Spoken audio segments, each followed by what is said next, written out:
Good morning बच्चों।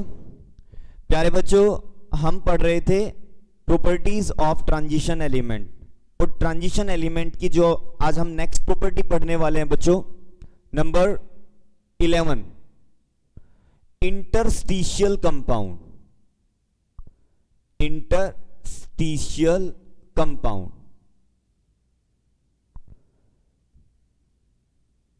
देखो बच्चों ये क्या है, ये वाली प्रॉपर्टी समझना जरा ध्यान से।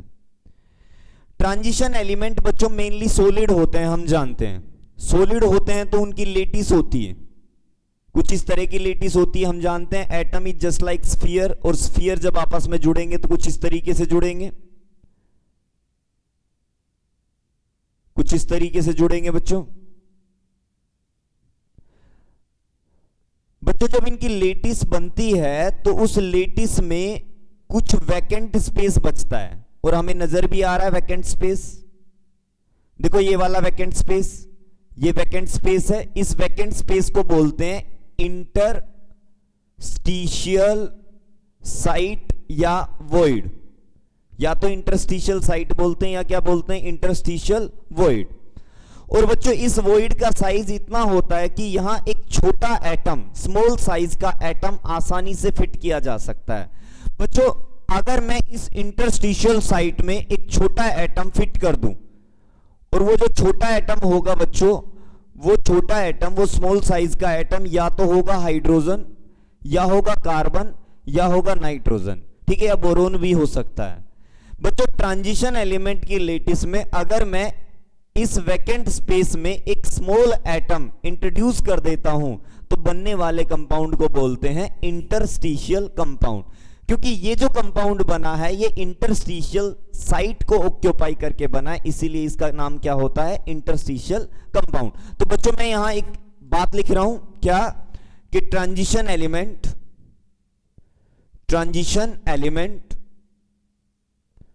Are known to form interstitial compound। अब इंटरस्टिशियल कंपाउंड ये क्यों बनाते हैं? This is because a small size atom, और वो जो स्मॉल साइज एटम है वो क्या क्या हो सकता है, हाइड्रोजन हो सकता है, कार्बन हो सकता है, नाइट्रोजन हो सकता है, बोरोन हो सकता है, ठीक है, is easily occupy the interstitial void in lattice of element. किसी भी एलिमेंट की, ट्रांजिशन एलिमेंट की लेटिस में एक स्मॉल साइज का एटम आसानी से उस इंटरस्टिशियल वॉइड वाली पोजीशन को ऑक्यूपाई कर लेता है, ठीक है बच्चों। इस बनने वाले कंपाउंड को हम बोलते हैं इंटरस्टिशियल कंपाउंड। बच्चों इंटरस्टिशियल कंपाउंड के कुछ एग्जांपल भी बताता हूं मैं तुम्हें। VH वेनेडियम का बनता है, वेनेडियम एक ट्रांजिशन एलिमेंट है, VH 0.56, हाइड्रोजन यहां 0.56 ही है। अच्छा, एक है टाइटेनियम TiH 1.7। बच्चों ये जो इंटरस्टिशियल कंपाउंड बनते हैं ये मेनली नॉन स्टीचियोमेट्रिक नेचर के होते हैं, यानी कि यहां स्टीचियोमेट्रिक फिक्स नहीं है। देखा तुमने, देखो यहां फ्रैक्शन आ रहा है, फ्रैक्शन आ रहा है, तो ये मेनली नॉन स्टीचियोमेट्रिक नेचर के होते हैं। मैं लिख देता हूं,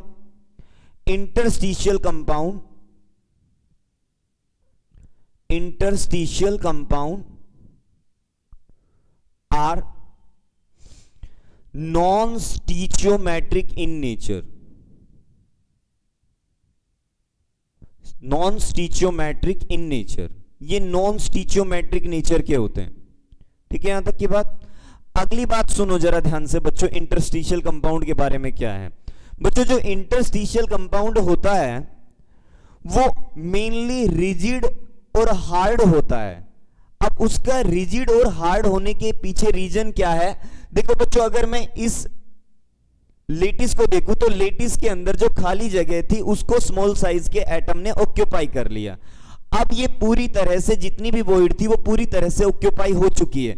अगर ऑक्यूपाई हो चुकी है तो ये इसको बहुत ज्यादा हार्ड बना देगा, क्योंकि इसमें अब वैकेंट स्पेस नहीं रहा। अगर वैकेंट स्पेस रहा है तो वो बहुत कम रहा है। इसलिए बच्चों इंटरस्टिशियल कंपाउंड मेनली बहुत ज्यादा हार्ड होते हैं, और हार्ड होने के साथ साथ उनका मेल्टिंग पॉइंट भी ज्यादा होता है। जैसे तुमने सुना है स्टील के बारे में, स्टील एक इंटरस्टिशियल कंपाउंड होता है। आयरन की लेटिस के अंदर कार्बन को इंट्रोड्यूस कर देते हैं, स्टील भी एक इंटरस्टिशियल कंपाउंड है, इसलिए वो हार्ड भी होता है और उसका मेल्टिंग पॉइंट भी ज्यादा होता है। तो बच्चों मैं यहां लिख देता हूं अगली बात, इंटरस्टिशियल कंपाउंड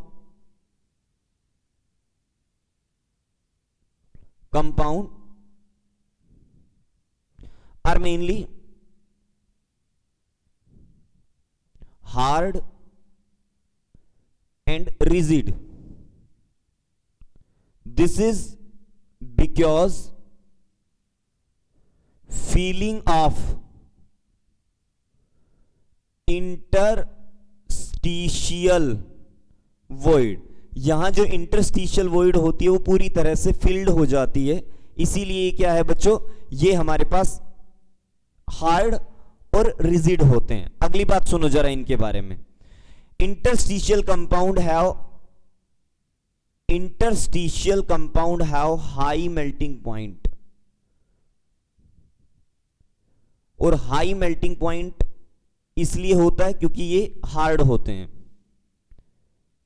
ठीक है बच्चों, तो ये था हमारे पास इंटरस्टिशियल कंपाउंड के बारे में। बच्चों ये हमारी 11th प्रॉपर्टी थी ट्रांजिशन एलिमेंट की। अब एक लास्ट प्रॉपर्टी पढ़ने वाले हैं बच्चों, नंबर 12 ऑक्साइड। जो हमारे ट्रांजिशन एलिमेंट होते हैं बच्चों, जो हमारे ट्रांजिशन एलिमेंट हैं वो ऑक्साइड बनाते हैं। अब वो ऑक्साइड किस तरीके से बनाते हैं हमें ये समझना है। देखो बच्चों मैंने एक ट्रांजिशन एलिमेंट ले लिया, ये मैंने एक ट्रांजिशन एलिमेंट ले लिया, ट्रांजिशन एलिमेंट है, मान लो ट्रांजिशन एलिमेंट है M, ठीक है, क्या है M। जब इस ट्रांजिशन एलिमेंट को हम रिएक्ट कराते हैं ऑक्सीजन के साथ, और बच्चों ऑक्सीजन के साथ मेनली हाई टेम्परेचर पे रिएक्ट कराते हैं, मतलब कि हीट करा के हम रिएक्ट कराते हैं। अब जब ये ट्रांजिशन एलिमेंट इस ऑक्सीजन के साथ रिएक्ट करेगा तो ऑक्साइड बनाएगा, लेकिन हम जानते हैं ट्रांजिशन एलिमेंट की जो ऑक्सीडेशन स्टेट होती है ना वो वेरिएबल होती है। बच्चों हम अपने पिछले लेक्चर में तुम्हारी हॉलीडे से पहले पढ़ चुके हैं ऑक्सीडेशन स्टेट के बारे में, और वहां मैंने तुम्हें बताया भी था कि ट्रांजिशन एलिमेंट की अलग अलग ऑक्सीडेशन स्टेट होती है। जैसे अगर मैं मैग्नीज की बात करूं तो मैग्नीज की +2 भी होती है, +3, +4, +5, +6, +7। हालांकि उनमें स्टेबल +2 और +7 होती है, लेकिन ऑक्सीडेशन स्टेट तो वो +2, +3, +4, +6 और +7 तक शो करता है। अब जब ये मेटल, ये ट्रांजिशन एलिमेंट रिएक्ट करेगा इस ऑक्सीजन के साथ, तो बच्चों बनने वाले ऑक्साइड का फॉर्मूला क्या क्या हो सकता है, MO हो सकता है। अगर मैं मैग्नीज को लेके चल रहा हूं तो MO हो सकता है, ठीक है, MO2 हो सकता है, M2O3 हो सकता है, M3O4 हो सकता है, MO3 हो सकता है, और M2O7 हो सकता है। बच्चों बनने वाले ऑक्साइड के ये फॉर्मूले हो सकते हैं। अगर कोई दूसरा मेटल लेता हूं मैं तो ऑक्साइड उसी की ऑक्सीडेशन स्टेट के अकॉर्डिंग बन जाएंगे, लेकिन ट्रांजिशन एलिमेंट मेनली ये जो जनरल फॉर्मूले वाले मैंने ऑक्साइड लिखे इनमें से ही कोई ना कोई बनाएगा। जैसे अगर देखो मैं यहां ऑक्सीडेशन स्टेट देखूं इस मेटल की तो +2 है, यहां अगर मैं देखूं तो +4 है, यहां अगर मैं देखूं तो +3 है, यहां अगर मैं देखूं तो 8/3 है। ये कुछ स्पेशल होता है, बताऊंगा मैं इसके बारे में। अगर मैं यहां देखूं तो +6 है, और अगर मैं यहां देखूं तो +7 है। तो देखो अलग अलग ऑक्सीडेशन स्टेट में ऑक्साइड बनाएगा वो। तो मैं पहली बात यहां लिख देता हूं, when transition element heated with atmospheric oxygen,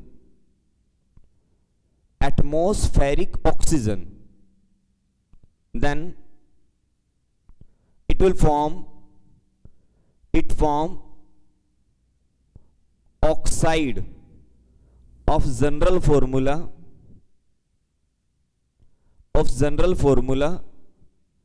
MO, MO2, M2O3, O3 M3O4 M2O7, ये जनरल फॉर्मूला के ऑक्साइड बन सकते हैं वहां पे। ठीक है, ये मत समझो कि मान लो मैंने टाइटेनियम लिया तो टाइटेनियम इन सारे तरह के ऑक्साइड बनाएगा। टाइटेनियम की जो ऑक्सीडेशन स्टेट होती है वो उसी के अकॉर्डिंग बनाएगा। जैसे टाइटेनियम +2 करता है तो TiO, +3 करता है तो Ti2O3, +4 करता है तो TiO2 बनाएगा, यहां तक ही बनाएगा। चलो बच्चों अब आगे सुनो, इसके बाद हमारे पास क्या है। बच्चों मैं मैग्नीज ले रहा हूं, मैग्नीज एलिमेंट ले रहा हूं, एक ट्रांजिशन एलिमेंट मैग्नीज ले रहा हूं। मैग्नीज जब ऑक्सीजन के साथ जुड़ेगा तो बच्चों देखो क्या क्या बनाएगा, वो बनाएगा MnO +2 ऑक्सीडेशन स्टेट के अंदर। इसके बाद +3 के अंदर बनाएगा N2O3। देखो +3 के अंदर M की जगह मैंने क्या रख दिया, Mn रख दिया। अच्छा ये हो गया +3 के अंदर। इसके बाद बच्चों MN3O4, यहां जो ऑक्सीडेशन स्टेट मैंने निकाली वो +8/3 निकाली।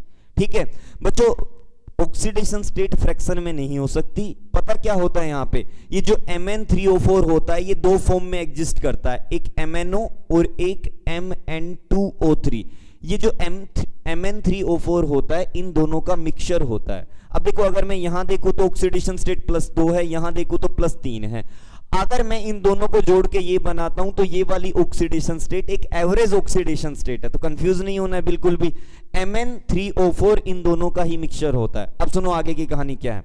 आगे की कहानी है बच्चों, नेक्स्ट ऑक्सीडेशन स्टेट है, नेक्स्ट वाला जो कंपाउंड है वो है MnO3। ऑक्सीडेशन स्टेट कितनी है भाई यहां पे, यहां हो गई +6। ठीक है, सॉरी ये वाला लेते हैं, पहले +4 वाला लेते हैं। MnO2 ऑक्सीडेशन स्टेट +4, इसके बाद MnO3 ऑक्सीडेशन स्टेट +6 और इसके बाद Mn2O7 ऑक्सीडेशन स्टेट +7। ठीक है बच्चों यहां तक। अब देखो जरा ध्यान से, जैसे जैसे मैं इधर जा रहा हूं ऑक्सीडेशन स्टेट बढ़ रही है, ऑक्सीडेशन स्टेट इंक्रीज हो रही है, ऑक्सीडेशन स्टेट जो है वो इंक्रीज हो रही है। और बच्चों तुम्हें एक बात बता देता हूं मैं, हमने पढ़ा हुआ है फाजन्स रूल के अंदर कि जैसे जैसे चार्ज बढ़ता है, चार्ज ऑन कैटायन अगर बढ़ता है, चार्ज ऑन कैटायन अगर बढ़ता है तो पोलराइजेशन बढ़ती है, और पोलराइजेशन अगर बढ़ती है तो एसिडिक करैक्टर बढ़ता है, और एसिडिक करैक्टर अगर बढ़ता है तो बेसिक करैक्टर डिक्रीज हो जाता है, बेसिक करैक्टर डिक्रीज हो जाता है। बच्चों 11th क्लास के अंदर केमिकल बॉन्डिंग के अंदर फाजन्स रूल हमने पढ़ा था। वैसे मैंने अपने पिछले लेक्चर में ऑक्सीडेशन स्टेट में भी थोड़ा सा उसके बारे में बताया था, तो यहां मैं फिर से बता रहा हूं। अगर चार्ज और कैटायन बढ़ता है पोलराइजेशन बढ़ेगी, पोलराइजेशन बढ़ेगी तो एसिडिक करैक्टर बढ़ता है। हालांकि पोलराइजेशन बहुत सारी चीजों को बढ़ाती है, मैं यहां और भी लिख देता हूं, पोलराइजेशन से कोवलेंट करैक्टर बढ़ता है, कोवलेंट करैक्टर बढ़ता है और आयोनिक करैक्टर डिक्रीज हो जाता है। ठीक है, ये बहुत सारी चीजें यहां पे रिलेट करते हैं, ये सारी मैंने तुम्हें फाजन्स रूल के अंदर समझाई थी। लेकिन हमारे यहां काम की जो बात है वो है एसिडिक करैक्टर। बच्चों कई बार क्वेश्चन क्या पूछता है, इनमें से कोई भी दो उठा लेगा, ये उठा लेगा, इन दोनों को उठा लिया और कहेगा कि बताओ इन दोनों में ज्यादा एसिडिक कौन सा है। तो तुम्हें करना क्या है, तुम्हें इन दोनों की ऑक्सीडेशन स्टेट लिखनी है। ऑक्सीडेशन स्टेट लिखने के बाद क्या करोगे, जिसकी ऑक्सीडेशन स्टेट ज्यादा, इसका मतलब कैटायन के ऊपर चार्ज ज्यादा, कैटायन के ऊपर अगर चार्ज ज्यादा होगा तो बच्चों एसिडिक करैक्टर ज्यादा होगा। तो मैं यहां क्या लिख देता हूं, ऑक्सीडेशन स्टेट बढ़ रही है जैसे जैसे इधर जा रहा हूं, तो एसिडिक करैक्टर जो हुआ, एसिडिक करैक्टर जो है वो बढ़ रहा है, और बेसिक करैक्टर जो है, बेसिक करैक्टर जो है बच्चों वो डिक्रीज हो रहा है। सही है, यहां तक की बात क्लियर है, कोई बड़ी बात नहीं है, सीधे सीधे हमने यहां पे लिखा है। और इसके बारे में अगर डिटेल तुम्हें चाहिए तो अपनी 11th क्लास की नोटबुक उठाना, केमिकल बॉन्डिंग के अंदर पोलराइजेशन का कंसेप्ट है, फाजन्स रूल, उसमें अच्छे से समझा हुआ है कि कैसे पोलराइजेशन से एसिडिक करैक्टर बढ़ता है। चलो बच्चों मैं इसको साफ कर देता हूं। ये अभी तक जो बच्चों मैंने तुम्हें 12 प्रॉपर्टी पढ़ाई है ट्रांजिशन एलिमेंट की, बच्चों यहां से यहां तक का तुम्हारा ये समझो तुम्हारे बोर्ड एग्जाम में 5 नंबर तक के क्वेश्चन बनते हैं।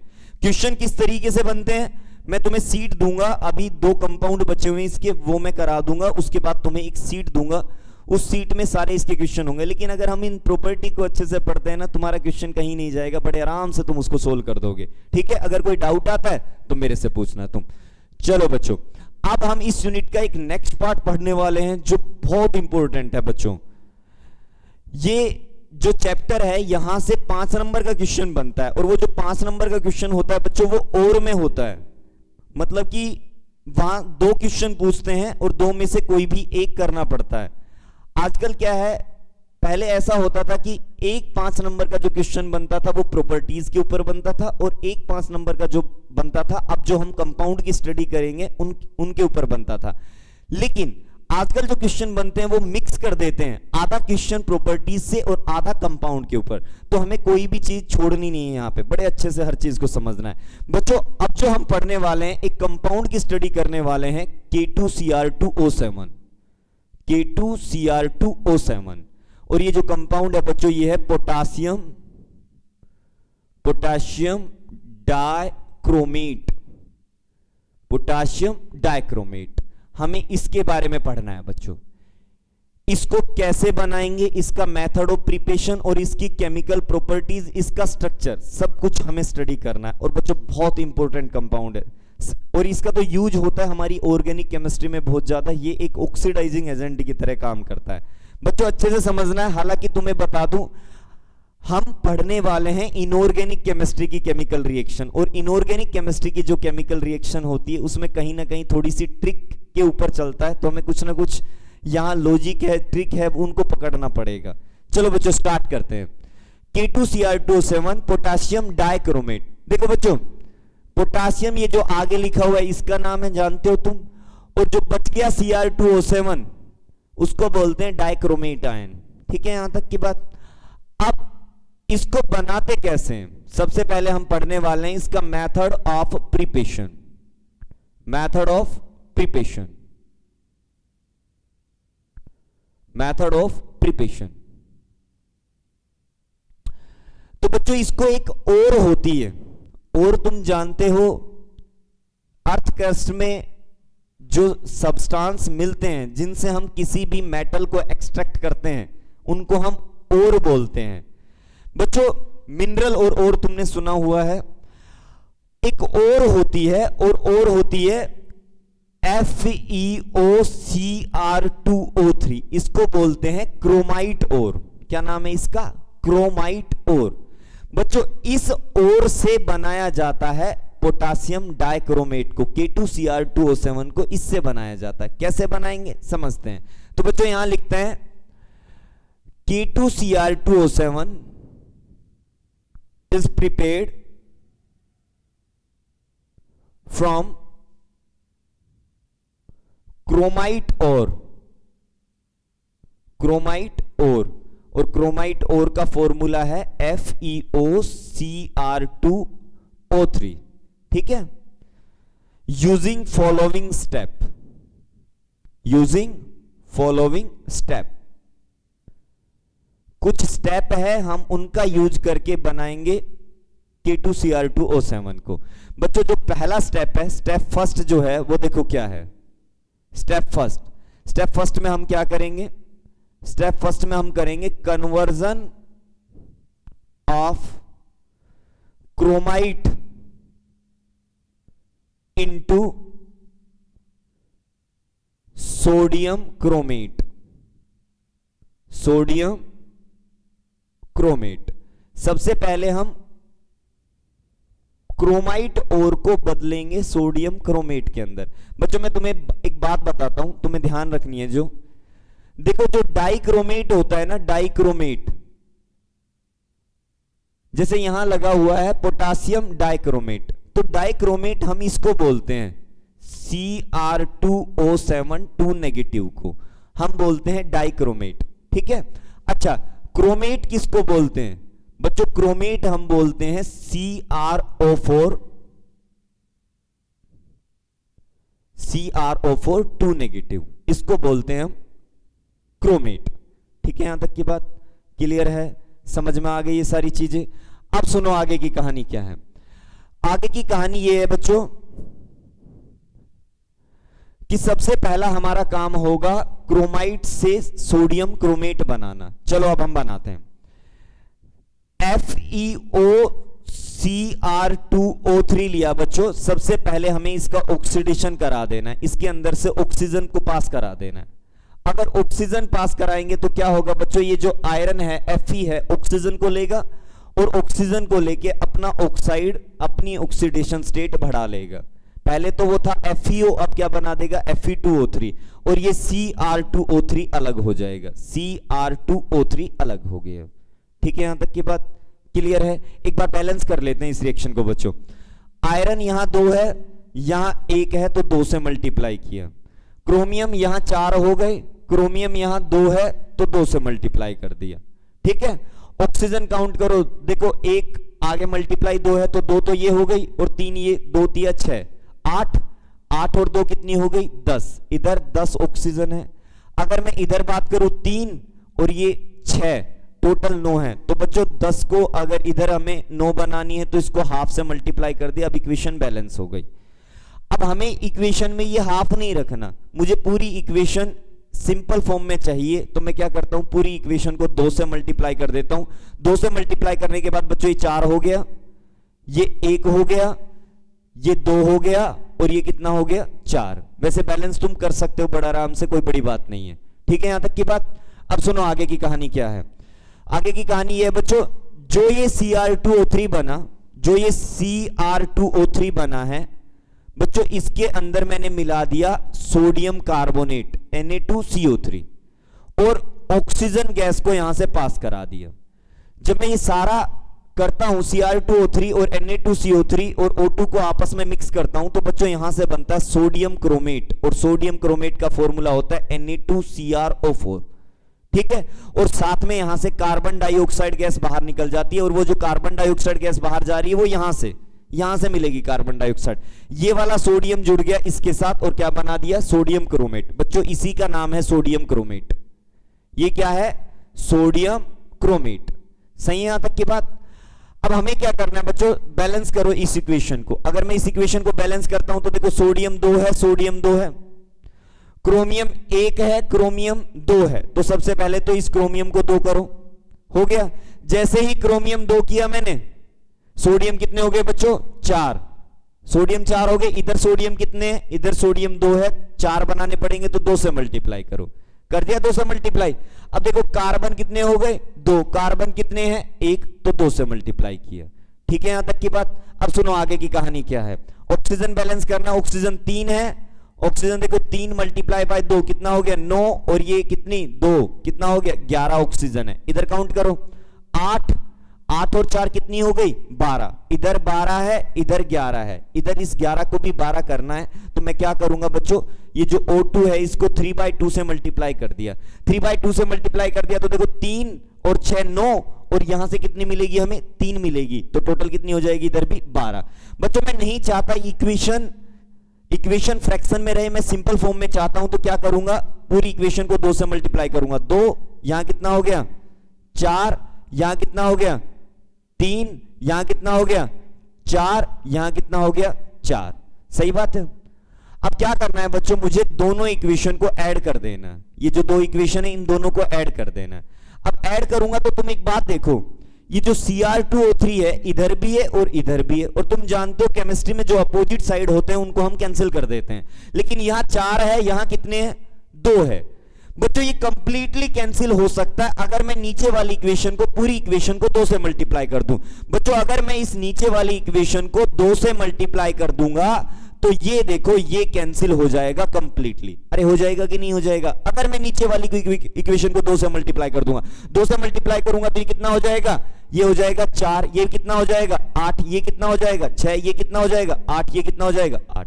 हो जाएगा कि नहीं हो जाएगा, और ये दोनों आपस में कैंसिल हो गए। बताओ अब ओवरऑल हमारे पास बच्चों क्या बचा, 4FeOCr2O3, एक ऑक्सीजन और नीचे कितनी है 6, 2 मल्टीप्लाई करने के बाद 6 हो गई ना, तो टोटल कितनी हो गई 7 O2।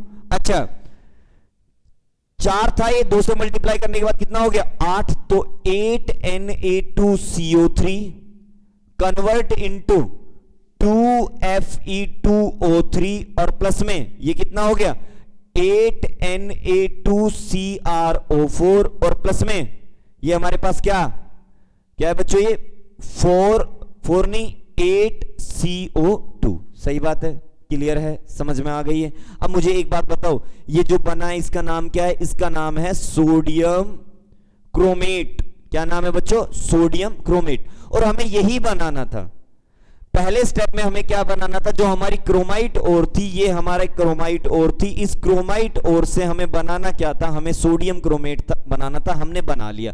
अब देखो बच्चों, सोडियम क्रोमेट के साथ साथ और कौन बना? Fe2O3 बना, CO2 बना। तुम जानते हो CO2 तो गैस होती है, बाहर चली जाएगी। अब बना क्या क्या हमारे पास? सोडियम क्रोमेट और Fe2O3 आयरन का ऑक्साइड। बच्चों फिल्ट्रेट करेंगे, फिल्ट्रेट करके ये वाला रिमूव हो जाएगा। ठीक है, हम क्या कहेंगे? इसको फिल्ट्रेट कर लेंगे, फिल्ट्रेट टू रिमूव Fe2O3। सही बात है यहां तक? अब हमारे पास केवल क्या बच गया? सोडियम क्रोमेट बच गया। लेकिन हमें बनाना क्या है? हमें तो बनाना K2Cr2O7। बच्चों अब इसके बाद आता है स्टेप सेकंड। स्टेप सेकंड में देखो हम क्या करेंगे। स्टेप सेकंड में हम करेंगे बच्चों conversion of sodium chromate into sodium dichromate. बच्चों नेक्स्ट स्टेप में हम क्या करेंगे? सोडियम जो क्रोमेट हमारा अभी अभी बना है उसको किस में बदलेंगे? डाइक्रोमेट के अंदर बदलेंगे। कैसे बदलेंगे? 2 मोल लेंगे इसके Na2CrO4 में। अगर हमें डाइक्रोमेट बनाना है, 2 क्रोमेट बनाने हैं, तो बच्चों इसके 2 मोल लेने पड़ेंगे। जो हमारा सोडियम क्रोमेट बना है उसके 2 मोल लेंगे हम। 2 मोल लेने के बाद इसकी रिएक्शन करा देंगे H2SO4 डाइल्यूट के साथ। ठीक है, अब हम बच्चों जानते हैं सोडियम जो होता है ना, वो हाइड्रोजन से ज्यादा रिएक्टिव होता है। हटा देगा हाइड्रोजन को यहां से, और अगर हाइड्रोजन को हटा देगा यहां से तो सोडियम SO4 के साथ जुड़ेगा और जुड़ के क्या बना देगा? Na2SO4 बना दिया। 2 सोडियम यहां से निकले, टोटल सोडियम कितने यहां पे? 4 है। 2 निकले यहां से और 2 यहां, हाइड्रोजन को हटा के क्या बना दिया? Na2SO4। अब बच्चों ये देखो बच क्या गया? 2 सोडियम बच गए, 2 क्रोमियम और 8 ऑक्सीजन। सही है, यहां से बाहर क्या निकला? H2। ये H2 जो बाहर गया बच्चों, इसने यहां से, यहां टोटल कितनी ऑक्सीजन है? 8। एक ऑक्सीजन को लिया यहां से और क्या बना दिया? H2O, ये बना दिया। ठीक है, अब देखो यहां पे क्या बच गया? यहां पे बच गया Na2Cr2O7 और इसका नाम जो ये बना है इसका नाम है सोडियम डाइक्रोमेट। ठीक है, देखो बच्चों दोबारा समझ लो ध्यान से। सोडियम ने हटाया हाइड्रोजन को, Na2SO4 बनाया। जो हाइड्रोजन बाहर गया, एक ऑक्सीजन को लेके क्या बना दिया? H2O। अब यहां क्या क्या बच गया? 2 सोडियम Na2, 2 Cr2। ऑक्सीजन कितने बच गए? एक ले गया हाइड्रोजन, बच कितने गए? 7, तो O7। तो Na2Cr2O7 बच गया। हमें क्या बनाना? K2Cr2O7। हमारे पास बन क्या चुका है? Na2Cr2O7। अब क्या करना है? सोडियम को हटाना है, सोडियम की जगह लेके क्या आना है? पोटाशियम लेके आना है। तो बच्चों मैं स्टेप 3 लिखता हूं यहां पे। स्टेप 3 देखो हमारा क्या है? Step 3, conversion of sodium dichromate into sodium chromate into dichromate, ही है sodium dichromate into potassium dichromate. अब बस हमने सोडियम हटा के क्या लेके आना है बच्चों? पोटाशियम लेके आना है। कैसे करेंगे हम ये सब? देखो Na2Cr2O7 मैंने इसमें मिला दिया KCl एक्वस पोटाशियम क्लोराइड मिला दिया।